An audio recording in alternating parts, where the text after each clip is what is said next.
El precio del aceite de oliva ha superado ya en algunos casos hasta los 12 euros por litro. Es una absoluta barbaridad. No lo hemos visto en ningún otro momento. Muchas gracias, José, por la renovación de la suscripción. Se agradece todo el apoyo económico, pero también el de compartir, ya sabéis que eso también viene muy bien para que la gente conozca pues este tipo de contenido.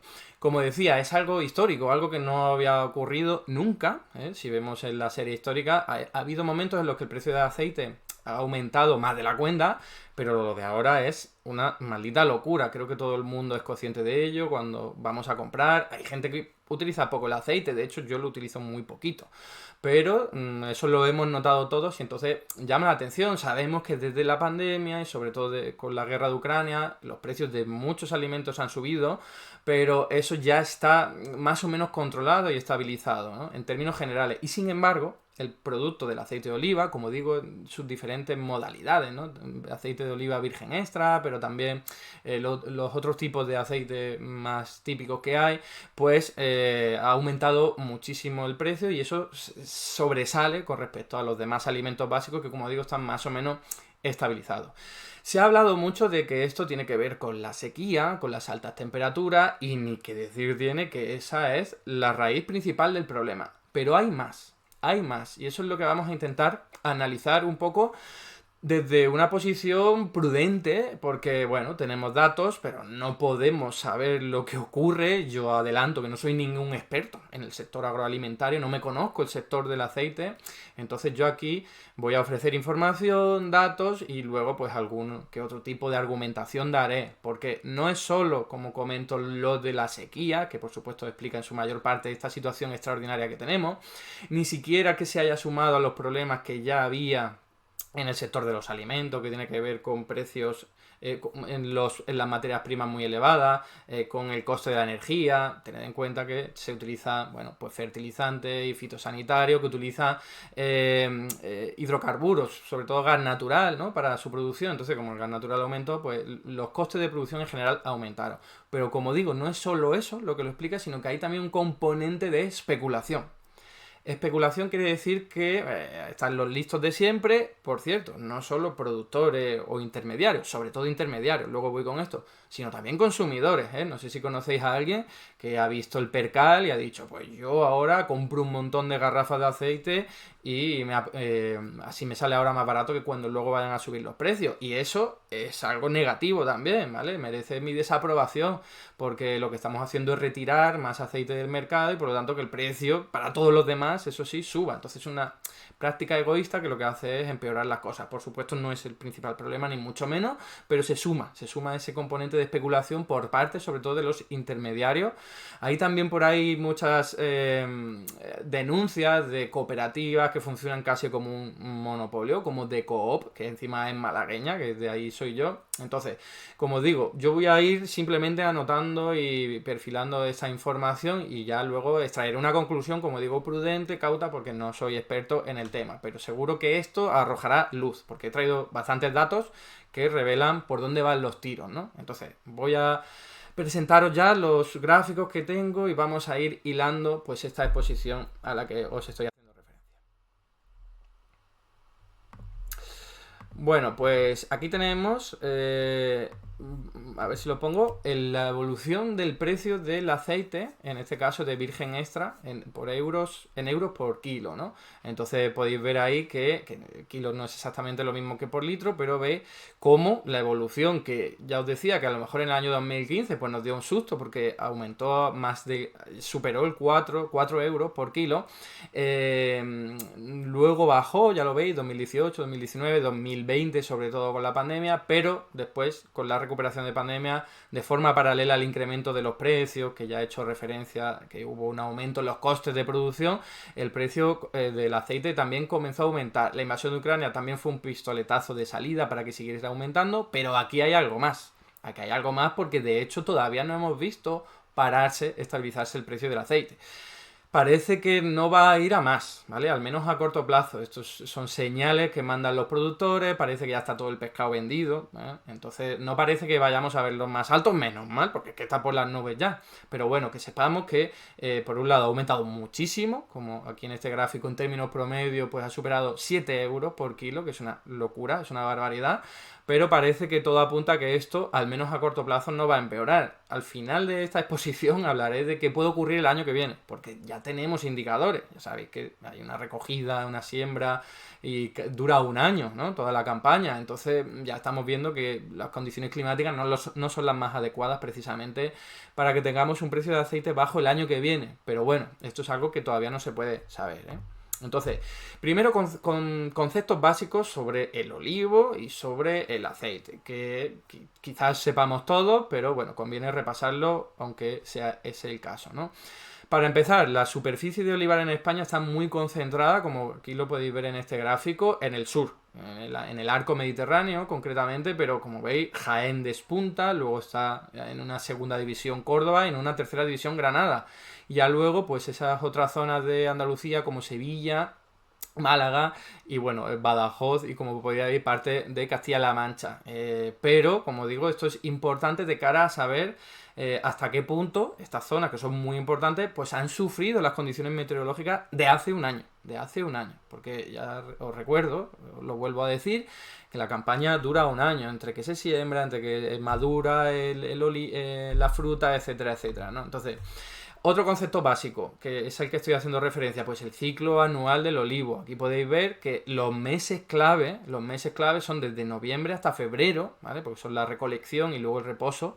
Pero todo el año es importante, ¿no? Estamos hablando de que ya a partir de marzo, bueno, aquí lo tenéis, ¿no? Diferenciación de yema, floración, luego polinización, crecimiento del fruto, maduración. Entonces, la maduración también es muy importante de cara a las condiciones meteorológicas, pero en general, obviamente, todo lo que ocurra a lo largo del año es importante, pero algunos meses más que otros. Entonces, es importante esto por lo siguiente.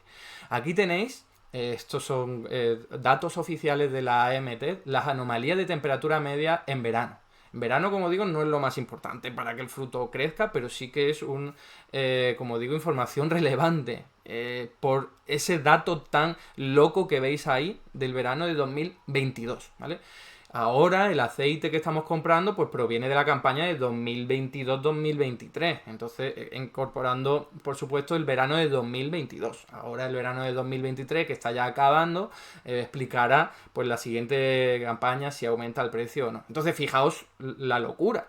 Porque los olivos, que bueno, que son especies que aguantan bien el calor y aguantan bien, pues que no haya mucha agua, pero no son súper, ¿cómo decirlo? Súper plantas, ¿vale? Entonces, toda esta temperatura que sufrimos el año pasado, que en verano, que hubo unas olas de calor que fueron inferiores en cualquier caso a las de este verano, pero ya fueron muy dañinas para todo lo que tiene que ver con el ciclo del olivo, ¿no?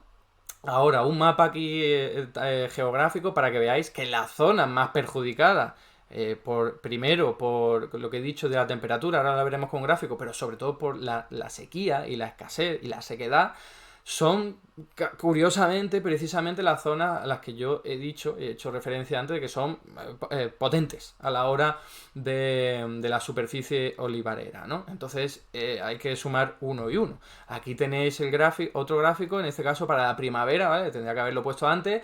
No hay unos diferenciales muy locos como en verano, la primavera del 2022, pero ya estamos en rojo, como aquí podéis ver en el gráfico. Entonces todo eso lo ha sufrido los olivos, no ha podido, que se han quemado directamente muchos frutos de estos olivos, de las plantaciones. Entonces eso ha sido un clima absolutamente adverso para la producción de aceite, ¿no? Entonces fijaos aquí otro gráfico, el carácter de la temperatura para el verano 2022, en este caso un mapa, de nuevo, extremadamente cálido, es el nombre en la leyenda, luego lo siguiente medianamente cálido, entonces fijaos de lo que estamos hablando.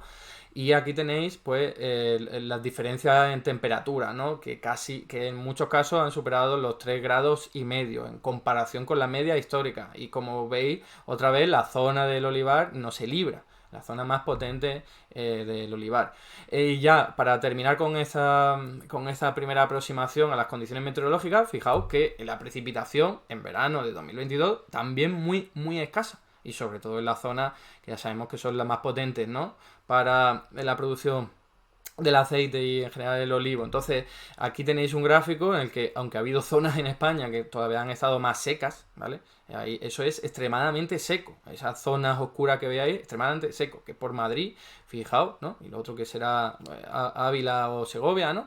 Y luego, pero la zona del sur, como digo, la más potente, el arco del Mediterráneo, salvo en alguna zona como podéis ver ahí en Cataluña, pues mal, muy mal. Y por no hablar de la comparación con otros años, hablando de precipitación, ¿no? Aquí tenéis el porcentaje de precipitación respecto de la media, y es que en algunos sitios es cero, o cercano a cero, y es la zona que nos interesa. Bien, dicho esto, condiciones meteorológicas absolutamente adversas, concretamente y especialmente en la zona más potente de la superficie olivarera. Entonces, aquí tenéis el gráfico de la producción, ¿vale? Del aceite de oliva. Aceite de oliva ya en general. No estamos hablando del aceite de oliva virgen extra, en general. Pues, como podéis ver, un descalabro. Un descalabro para la campaña de 2022-2023 que ha estado en 663, pues esto que son toneladas, miles de toneladas, ¿no? Miles de toneladas, cuando la campaña pasada, pues que superó el doble, ¿no? Fue más del doble, ahí lo tenéis, 1492. En la campaña de 2018-2019 incluso hubo un mayor récord de 1793, pero como podéis ver, lo de esta campaña ha sido absolutamente anómalo, absolutamente loco, ¿no?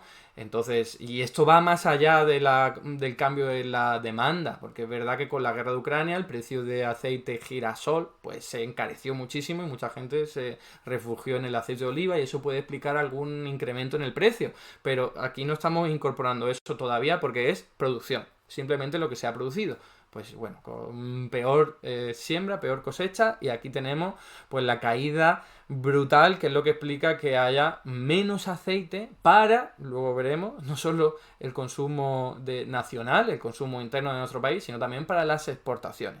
Clave esto que estoy diciendo porque, ya lo avanzo, si toda esta producción lo hubiésemos dedicado solamente a los españoles y a las españolas, no habría habido ningún problema, ¿vale? Eso es importante. Yo sé que es un tema delicado porque bueno, se parece que se está haciendo apología de la nación o algo así, pero bueno, es simplemente un elemento a tener en cuenta, que producción en España, para la gente de España, incluso en este año que ha sido el peor de todos, hay. Lo que ocurre es que se ha exportado mucho menos que en otras campañas, pero ha quedado muy poco aceite para nuestro propio mercado interior, y eso es lo que explica ese incremento desorbitado de los precios. Por cierto, eso que estoy comentando es también lo que explica que en Irlanda, que en Tailandia, que en Bélgica y en un montón de casos que nos han puesto de ejemplo, el precio del aceite no esté tan caro, ¿vale? Luego voy con ello, que lo voy a desarrollar un poquito más. A ver, España no es la única zona, o el sur de España no es la única zona potente en aceite, en producción de aceite. Aquí podéis ver cómo casi todo el Mediterráneo, el Mare Nostrum para los romanos, pues es potente en aceite, ¿no? En segundo lugar estaría Italia, Grecia, Turquía y los países del norte del Magreb, ¿no? Pero España da una paliza. Aquí podéis ver en un gráfico cuál es la producción mundial de aceite de oliva por países. Y fijaos, España 42,5%. Estos son los últimos datos que hay disponibles de 2000. Aquí son medias de campaña, las medias de las campañas de 2015 hasta el 2020, ¿vale? Entonces, estos son fuentes oficiales, o sea, las que se utilizan, son transparentes, y como veis, España lidera. Entonces, claro, si en España de pronto se hunde más de la mitad la producción, lo nota todo el mundo. Y luego veremos que conocemos los casos en los que, oye, el precio en Irlanda no ha aumentado mucho, pero porque no salen los otros. Pero en otros países también ha aumentado mucho, ¿vale? Tenía alguna persona, por ejemplo, en Instagram que hoy me decía, pues no veas cómo ha subido en Estados Unidos, ¿vale? Para que no veamos solo los casos en los que el precio se ha mantenido. Ahora voy a explicar más o menos por qué, o por qué creo yo, ¿vale? Y en otros casos no se ha mantenido, le ha ocurrido lo mismo, ¿no? Luego, por curiosidad, como decía, Italia el 9,7%, Grecia el 8,2%, Túnez 6,1%, Turquía 6,2%, Marruecos 4,4%, Portugal 3,3% y Siria 3,3%. Y el resto, que sería el 16,3%, ya repartido entre el resto de países. ¿Qué pasa en el resto de países? Que no se han librado del cambio climático. Evidentemente, esto no es una cuestión peninsular, ni del sur de la península, que aunque pueda ser más grave que en otras zonas, esto se está dando en todo el mundo. Aquí en este gráfico podéis ver cómo es que el cambio climático, que llevamos años notándolo, pero cada vez lo notamos más y los científicos nos avisan de que cada vez la temperatura media aumenta mucho más de lo que tenían previsto, que ya era escandaloso, preocupante y alarmante. Entonces, cuidado con lo que se viene, porque yo no soy ningún experto en cambio climático, pero como economista es que ya lo veo mucho. Y esto preocupa muchísimo. Aquí lo tenéis. Esto es, como digo, las anomalías de temperatura en el aire, pero a nivel mundial. Y como en el año 2023 ha sido absolutamente loco, pero ya en el año 2022 ya era muy malo. Aquí tenéis ya un gráfico, un mapa de esto que se ve los diferenciales, como está casi todo en rojo, una locura, no me quiero extender con esto. La sequía, como ha sido muy grave precisamente en el Mare Nostrum, en el mar Mediterráneo, en la zona que lo rodea. Y ahora, por cierto, está sufriendo lluvias torrenciales y danas, ¿no? Lo llaman mucho la atención, sin duda. Cambio climático está como factor explicativo. Y como os digo, pues claro, si la zona más potente de producción de aceite es la que más sufre climatológicamente, entonces se va al traste por la producción de aceite. Sin embargo, en España se ha ido más. Aquí en este gráfico podéis ver cómo, como os decía, en España, que sería barra roja, ha caído muchísimo la producción, ¿vale? Y que somos casi la mitad de la producción del mundo se realiza en España, pero en el resto del mundo también ha caído, no tanto, pero ahí lo podéis ver como en total serían 3.800 miles de toneladas que hubo el año pasado en total, en la producción mundial, y en este año ha bajado a 3.100 aproximadamente, ¿no? Entonces, claro, se ha notado a nivel mundial, pero sobre todo se ha notado en España, a pesar de lo que he dicho de que España no es el único país que ha sufrido, ¿no? Podéis ver ahí cuáles son los principales productores mundiales otra vez, si queréis, y también principales consumidores, que esto llama mucho la atención porque Italia consume más que España. Pero bueno, esto no nos va a dar la clave de la pregunta que queremos responder. Aquí ya nos vamos acercando más, ¿eh? Fijaos, el gráfico de arriba nos habla de cuál es la distribución de esa producción a través de los meses en el mercado interior. Toda esa producción de aceite de oliva que ha ido dirigida a nuestro propio territorio. Y la línea de arriba, la verde más clarita, ¿no? Verde pistacho, pues está mucho más elevada, ¿vale? En todos los meses, quizá con la única excepción de octubre. Lo que quiere decir es que la campaña pasada se orientó muchísima más producción al mercado interno, al nuestro propio. Esto tiene que ver también con que el consumo ha caído, evidentemente, no lo he mencionado, pero cuando se te dispara el precio de aceite hay gente que dice, ostras, yo no lo compro otro, me busco algún sustituto o dejo de tomar aceite, ¿no? Pero llama mucho la atención porque durante todos los meses sobre los que tenemos de momento datos, que es hasta julio de 2023, vaya, la campaña de 2022-2023, por lo tanto julio de 2023, sigue siendo muy poco. Entonces, importante, porque España produce mucho menos que el año pasado, pero sería suficiente para atender a todo el consumo que hay, ¿eh?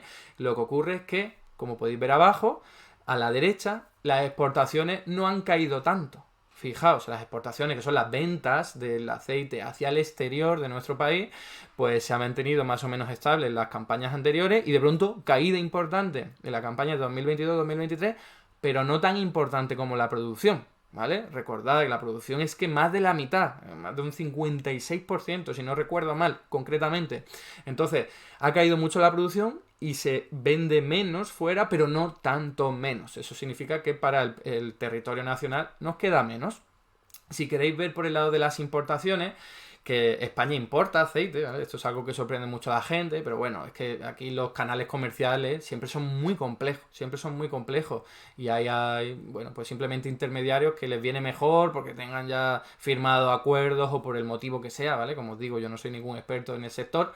Se importa aceite también para cubrir la propia demanda que tenemos aquí en nuestro propio país. Entonces, fijaos que las importaciones se han mantenido muy vigorosas porque hemos tenido que acudir fuera para, como decía, dar salida a toda esta demanda interna que no daba cabida la producción interna porque buena parte se ha exportado fuera. Entonces, como veis, un lío porque se produce aquí lo suficiente, pero se exporta mucho fuera y cuando es necesario tener más, se importa desde otros países. Como digo, locuras de nuestro sistema económico capitalista en el que, bueno, pues todo estos flujos no están pensados para atender la demanda y mucho menos la demanda más próxima a tu centro de producción, sino que están pensados en función de cada una de las empresas, productora, intermediaria, consumidora, distribuidora, donde le viene mejor por precio, por rentabilidad económica. Entonces a veces hay locura como que estamos importando el aceite de la otra parte del mundo y al mismo tiempo estamos exportando nuestro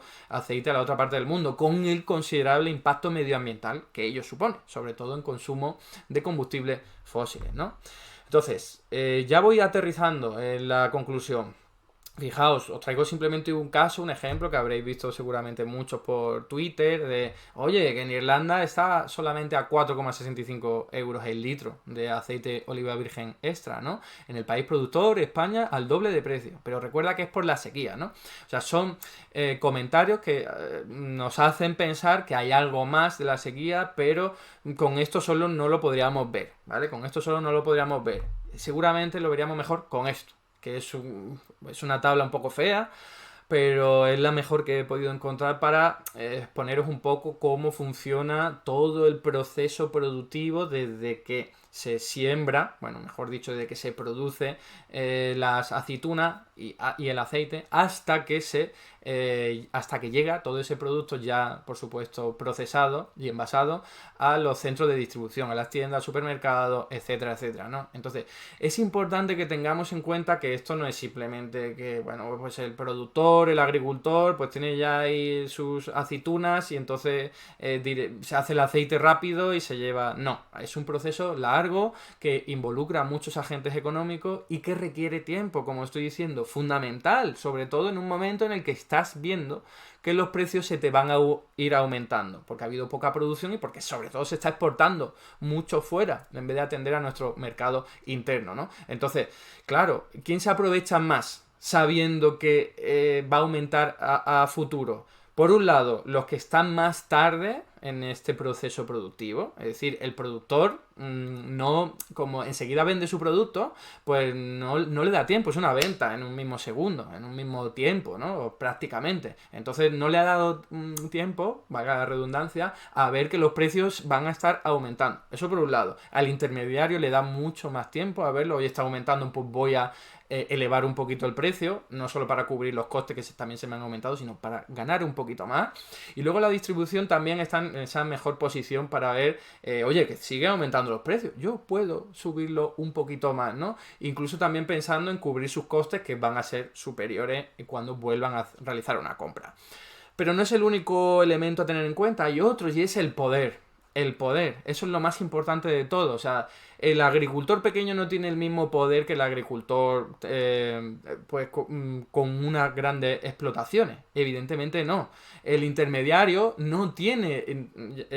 pequeño no tiene el mismo poder que el intermediario grande, pero es que el intermediario general no tiene el mismo poder que los agricultores. Tienen mucho más porque los intermediarios controlan la información. Sin intermediario, pues, al final el aceite sería muy difícil que llegara a su centro de destino y la logística es muy compleja. No puedes decir directamente, bueno, pues voy a cambiar de intermediario. No, porque no hay muchos intermediarios.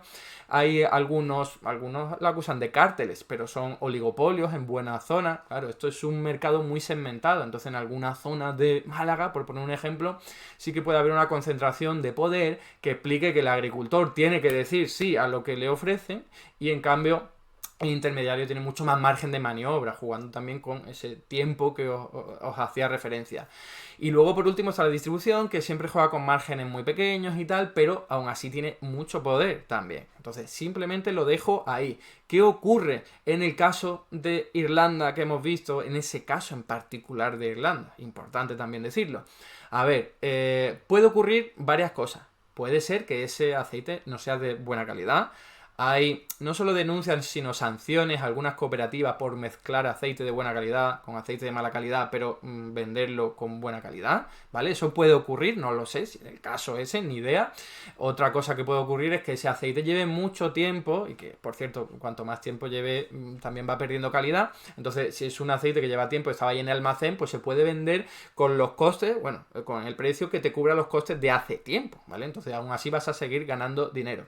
Pero yo creo que hay un factor que todavía lo explica más, que no lo he visto por ningún sitio, y tiene que ver con la propia logística de producción y venta y distribución del aceite. Y es que poneos en la mente o pensar en un caso de una persona que es un intermediario, se dedica a la logística, compro el aceite aquí, ¿vale? Y yo, ya envasado, y luego lo vendo en otro sitio. Hay en muchos casos en los que estos intermediarios lo venden fuera de nuestros países a través de pactos, ¿vale? A través de acuerdos que involucran más de una campaña, ¿vale? Puede ser, oye, nos comprometemos a seguir vendiéndote a ti, por ejemplo, una zona de Irlanda, a estos precios pactados, porque nos comprometemos como dos agentes económicos a que se mantenga este precio y nos damos seguridad y, bueno, a lo mejor no ganamos mucho, por ejemplo, cuando hay una especulación y cuando los precios se disparan, pero tenemos la seguridad de que esta compra-venta se va a llevar a cabo, ¿no? Entonces, como digo, no tengo pruebas, pero creo que eso es un elemento que ayuda a explicar por qué en algunas zonas del país, como ya se habían pactado los precios de hace tiempo, pues bueno, y que van a seguir ganando igualmente, como digo, porque da seguridad, es mejor venderlo aunque haya un poco de pérdidas que no venderlo, pero como digo, los flujos son muy complejos, que no lo podemos aquí estudiar, tenía que haber gente que lo estudiara pormenorizadamente y con detalle. Yo no soy una de esas personas, no sé si se ha hecho algún análisis así, creo que todavía no, si algún momento sale, lo traeré aquí. Entonces, para ir terminando, ¿qué puede ocurrir el año que viene? ¿Qué va a pasar con el precio del aceite de oliva? Pues todo apunta a que las cosas no van a ir muy bien. No quiere decir que siga subiendo y que el año que viene esté más alto todavía, pero que no va a bajar como estaba antes por los 3 euros litro o incluso menos. No tiene pinta porque, bueno, las condiciones climáticas ya las conocemos todos. Traigo aquí más gráficos por si queréis tenerlo a mano, pero en agosto la anomalía de la temperatura también fue increíble, lo sabemos. Hasta 17 días hubo de ola de calor, como se conoce, solamente en agosto en España. Es una maldita locura. También tenemos la sequedad, ¿no? Esto era de sequía prolongada, ¿vale? Indicador de sequía prolongada, muy importante, y aquí eso sí, indicador de escasez, ¿no? Para mayo de 2023, y como podéis ver, bueno, no solo mayo, también creo que tenía, no, el agosto no lo tenía, pero como veis, estamos en sequía, ya lo sabemos todo, y eso sufre. Tengo que hacer un apunte al margen y es que no toda la producción de aceite se produce en superficie olivarera de secano, ¿vale? Está en torno al 70 y pico %. En los últimos años ha ganado mucha fuerza, y esto lo vamos a ver con la siguiente noticia, ya con esto voy terminando, pues producciones intensivas en las que se utiliza regadío, en las que meten mucho más olivo en menos superficie, en las que está todo mucho más mecanizado y son apenas robots los que van haciendo caer la aceituna, ¿vale? Entonces, ahí es donde se libran de las condiciones meteorológicas, ¿vale? Donde la producción se puede seguir manteniendo, incluso con elevadas tasas de productividad, por lo que estoy diciendo, pero eso sí, a costa de los recursos hídricos de todo el mundo, porque el agua de regadío no sale de la nada, ¿no? Sale de pozos acuíferos, de nuestra tierra y nuestros recursos en general, ¿no? Y hay gente aprovechándose de eso. Aquí tenéis una noticia que creo que salió ayer de 5 días, del Fondo de Capital Riesgo, ¿no? Hablan de uno que se está haciendo de oro con el aceite de oliva a 10 euros el litro. Como digo, grandes empresas con mucha financiación que han invertido en un momento en el que no había grandes opciones de inversión financiera porque los tipos de interés estaban muy bajos, invirtieron en la producción olivarera de aceite y lo hicieron con técnicas muy sofisticadas, con regadío, como estoy diciendo, con robotización, mecanización, y entonces, claro, no les ha afectado las condiciones meteorológicas, o al menos no tanto, y están vendiendo ese precio pues, muy caro, ¿no? A un precio muy caro el aceite, ¿no? Entonces, todo esto es lo que os tenía que contar. Me vengo aquí al otro lado para las conclusiones y ya terminaríamos. Entonces, respondiendo a la pregunta de por qué está tan caro el aceite, pues claramente sequía, calor, no es solo sequía, es también calor, que afecta mucho a los olivos en la época más importante de ese ciclo anual del olivo, ¿no? ese es el factor fundamental, pero no es solo. También hay que incorporarlo con el aumento de costes de producción, del gas natural, que ocurría de forma importante el año pasado. También esa modificación de la demanda, ¿vale? Desde el aceite de girasol muy caro por la guerra de Ucrania hacia el aceite de oliva. Pero como os digo, sobre todo porque la producción que tenemos en nuestro país, que aunque haya caído mucho, daría para toda la población. Pero sin embargo, por estos flujos comerciales de los que os he hablado, se sigue exportando mucho fuera y entonces queda menos aceite en nuestra frontera, con lo cual tenemos que importar fuera, más caro, el precio aumenta por la propia lógica de la demanda y oferta, y encima hay especulación a lo largo del ciclo productivo, sobre todo los intermediarios, porque son los que más tienen poder, ¿vale? No es que me esté tirando a la piscina y lo estoy diciendo sin evidencia empírica. Sin evidencia empírica sí, pero no sin solidez teórica, porque en todos los demás sectores los intermediarios son quienes se llevan el gato al agua, porque tienen más poder, porque tienen el poder de conectar al productor con los consumidores. Entonces eso es un poder bestial. A ver si algún día hacemos un vídeo hablando sobre eso, concretamente lo que ocurrió en la caída de la Unión Soviética, porque os va a dejar locos, ¿no? Los intermediarios son lo más poderoso a lo largo del ciclo de cualquier producto, básicamente. Y luego, bueno, un poco la especulación por parte de los, bueno, acumulación por parte de los consumidores, yo quiero el aceite ahora en mi casa, y bueno, seguro que hay más factores ahí que lo podrían explicar, pero como ya os avanzaba, respondiendo a la segunda pregunta de por qué en Irlanda está el precio más bajo, puede responder a que el aceite no sea de tan buena calidad, a que, bueno, lleve mucho tiempo y entonces se venda a un precio que le permita cubrir los costes pasados, que eran más bajos, o como os decía, que simplemente el acuerdo ya estuviese hecho a un precio determinado, que eso ocurre mucho en el mundo del comercio en general y sobre todo internacional, ¿no? Porque, bueno, internacional es más complicado, tener más flexibilidad para cambiar un poco los términos del acuerdo. Entonces, como digo, no soy un experto en el sector, me he estado informando lo máximo posible para hacer este vídeo que generaba tantísimo interés. Espero haber aportado luz y arrojado también, pues como digo, ¿no? Más información que nos permita componer ese puzzle, pero esas son las conclusiones a las que yo he llegado. Si alguien tiene pues mejores conclusiones, mejores datos y lo puede pues no solo complementar sino enriquecer, pues es plenamente bienvenido en los comentarios. Hasta aquí el vídeo de hoy. Muchas gracias por estar ahí y si te ha resultado interesante no dudes en comentar, darle like y compartir, que la teoría económica dominante no se combate sola.